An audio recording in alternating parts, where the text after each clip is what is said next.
नमस्कार, स्वागत है आपका। आप देख रहे हैं द न्यूज और मैं रानी गुप्ता आपके साथ। देश की राजधानी दिल्ली से बड़ी खबर सामने आ रही है। आपको बता दें, दरअसल आम आदमी पार्टी के नेता मनीष सिसोदिया की जमानत मामले की सुनवाई के लिए सुप्रीम कोर्ट में नई बेंच का गठन किया गया है। बता दें कि इस मामले की सुनवाई आज ही होगी। दरअसल कल देखने को मिला था कि दिल्ली की राउज एवेन्यू कोर्ट ने मनीष सिसोदिया की जुडिशियल कस्टडी 22 जुलाई तक के लिए बढ़ा दी थी। ऐसे में देखना होगा कि क्या मनीष सिसोदिया को इस मामले में जमानत मिलती है या नहीं मिलती है। तो वहीं दूसरी ओर जेल में बंद सीएम अरविंद केजरीवाल के हेल्थ को लेकर के दिल्ली में सियासत थमने का नाम नहीं ले रही है। बार बार आम आदमी पार्टी के कई सारे नेता, फिर चाहे वो संजय सिंह हो या फिर आतिशी हो, उनका यह दावा है कि लगातार अरविंद केजरीवाल की जो स्वास्थ्य स्थिति है वो काफी ज्यादा खराब हो रही है और अरविंद केजरीवाल कोमा में जा सकते हैं और इसके पीछे बीजेपी की गहरी साजिश है।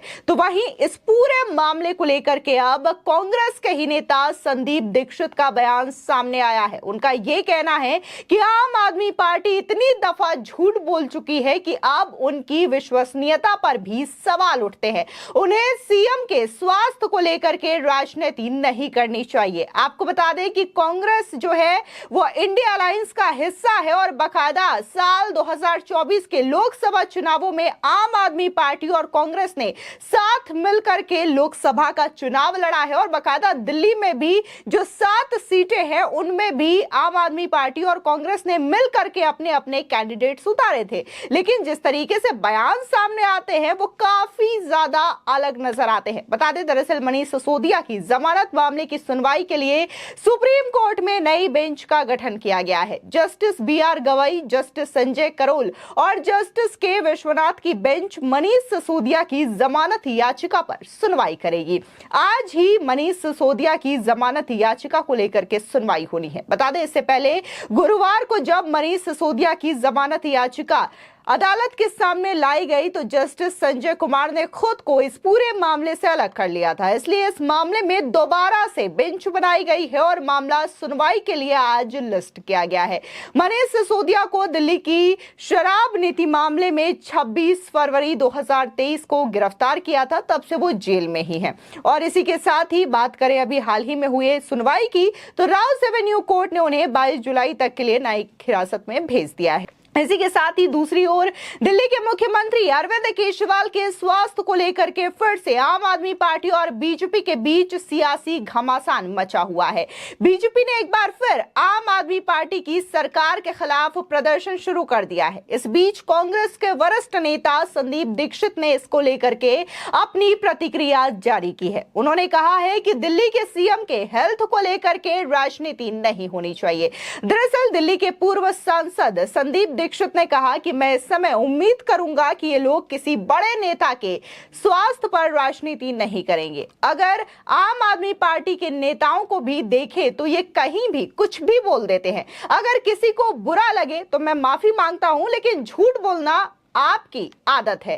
कांग्रेस नेता संदीप दीक्षित के मुताबिक साल 2012 से 13 में झूठ बोल रहे हैं, चाहे वो भ्रष्टाचार के आरोप हो या दिल्ली का प्रशासन कैसे चलाएंगे या अन्य मसलों पर उंगली उठाना। मुझे ये भी याद है कि एक बार जब अरविंद केजरीवाल धरने पर बैठे थे तब भी वो डायबिटीज के मरीज थे, लेकिन उन्होंने 8 से 9 दिन तक खाना नहीं खाया था। उस समय कहा गया था कि ये कोई चमत्कारी दैवीय शक्ति है जो वो ऐसा कर रहे हैं, इसलिए इन पर कोई भरोसा नहीं है। साथ ही संदीप दीक्षित ने आगे ये भी कहा कि ये लोग इतने झूठ बोल चुके हैं कि जब ये सच भी बोलते हैं तो कभी कभी ऐसा लगता है कि इन पर यकीन किया जाए या ना किया जाए। इसलिए मैं आतिशी से कहूंगा कि अपनी विश्वसनीयता थोड़ी बढ़ाइए, फिर जब कोई गंभीर मुद्दा आएगा तो सब आपके साथ खड़े नजर आएंगे।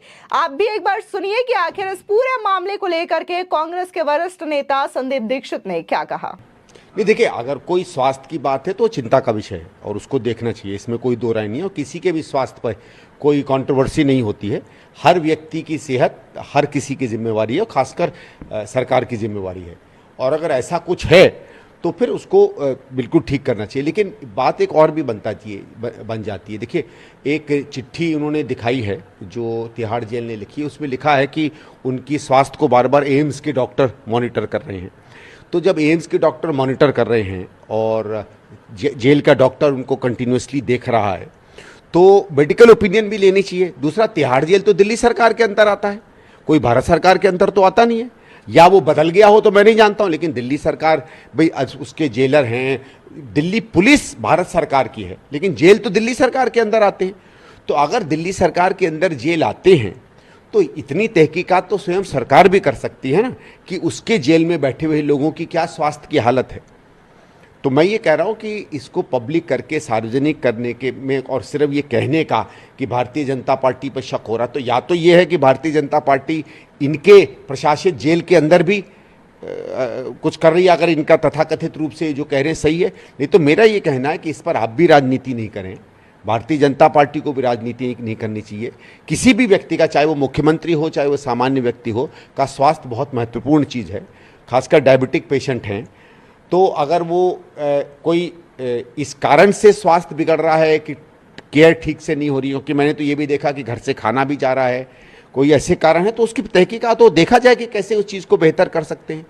मुझे लगता है कि दोनों तरफ से इसमें राजनीति नहीं होनी चाहिए, और अगर सही में आतिशी जी को और लोगों को चिंता है तो उसको कम से कम वहाँ जाएं, जेलर से बात करें, लोगों से बात करें, और उनको अगर लगता है कि जो उनको सूचना मिलनी चाहिए या जो प्रयास तिहाड़ जेल की प्रशासन विभाग को करने चाहिए, उसमें अगर उनको लग रहा है कि कोई गड़बड़ी है और भारत सरकार की तरफ से कोई हस्तक्षेप है, तब फिर वो बात को सार्वजनिक करें, क्योंकि ये तो उनका अपना डिपार्टमेंट है ना जेल का, और उनके अपने डिपार्टमेंट में उनके मुख्यमंत्री के स्वास्थ्य की हालत ठीक से नहीं देखी जा रही है, ये बात कुछ समझ में नहीं आती है। देखिए, मैं इस समय ये उम्मीद करूंगा कि एक बड़े नेता की स्वास्थ्य के बारे में ये लोग राजनीति नहीं करेंगे, लेकिन दिक्कत क्या है कि आम आदमी का अगर आप अभी देख लें, जो उसका पास्ट निकला है, वो कोई भी चीज़ को कहीं भी लाकर बोल देते हैं, और माफ़ करिएगा किसी को बुरा लगे तो मैं माफ़ी चाहूँगा, लेकिन झूठ बोलना उनकी आदत में है।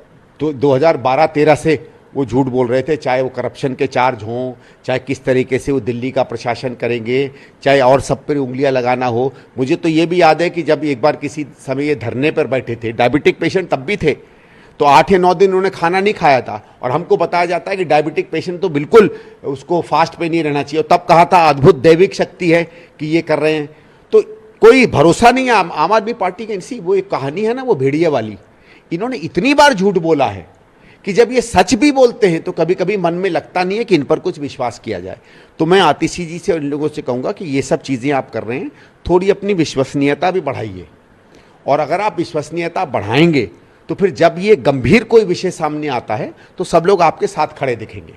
आपको बता दें कि दिल्ली कांग्रेस नेता संदीप दीक्षित का यह बयान उस समय सामने आया जब 3 दिनों से सीएम अरविंद केजरीवाल का वजन घटने और स्वास्थ्य को लेकर के बयानबाजी चरम पर है। आतिशी ने बीजेपी पर दिल्ली के सीएम के खिलाफ साजिश रचने का आरोप लगाया।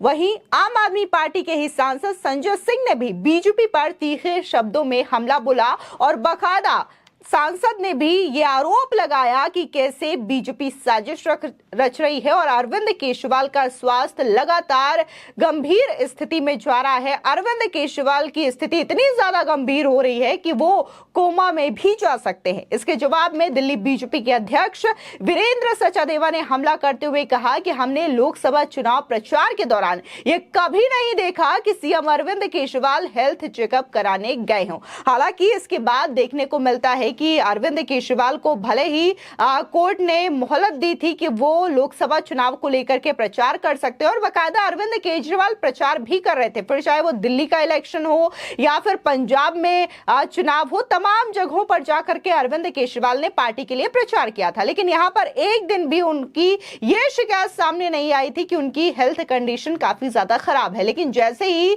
जो जमानत की अवधि खत्म होने वाली होती है तो आम आदमी पार्टी के नेताओं की ओर से ये कहना शुरू कर दिया जाता है कि अरविंद केजरीवाल को गंभीर बीमारियां हो सकती हैं, कैंसर जैसी बीमारी की आशंका जताई जा रही थी, क्योंकि अरविंद केजरीवाल को लेकर के दावा किया जाता है कि उनका वजन तेजी से घट गया है। फिलहाल इस पूरे मामले को लेकर के राजनीति चरम पर है, लेकिन इस मसले पर आपकी क्या राय है हमारे कमेंट सेक्शन में जरूर बताएं। धन्यवाद।